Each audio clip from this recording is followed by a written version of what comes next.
Asansol Durgapur police কমিশনারেটের পক্ষ থেকে সালানপুর থানায় একটি রক্তদান শিবিরের আয়োজন করা হয়।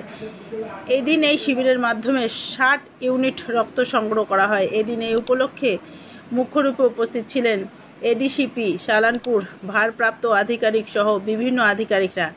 এদিন ফিতে কেটে রক্তদান শিবিরের উদ্বোধন করা হয়। Green Asansol, clean Asansol.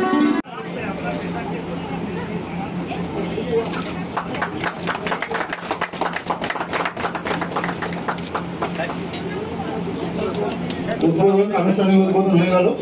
এরপর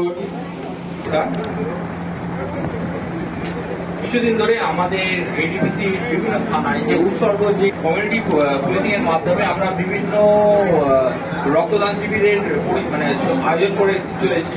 যেমন গতকাল আমরা করেছি চিত্তরঞ্জন থানায় এবং আমাদের এডিপি অনেক থানাতে হয়েছে। আসলে আমরা পুলিশরা কেবলমাত্র ল অ্যান্ড অর্ডারেই আপনাদের অংশগ্রহণ করে সবাইকে সাহায্য করি না, এর পরিবর্তে এছাড়াও আমরা বিভিন্ন সময় যে রক্তদান শিবিরের মাধ্যমে আমরা নিজেরাও যেমন রক্তদান করি এবং সাধারণ মানুষকে উৎসাহ করি যাতে রক্তদান করে এই যে গরমে যে রক্তের যে ক্রাইসিস হচ্ছে সেটা কিছুটা লাঘব করার জন্য।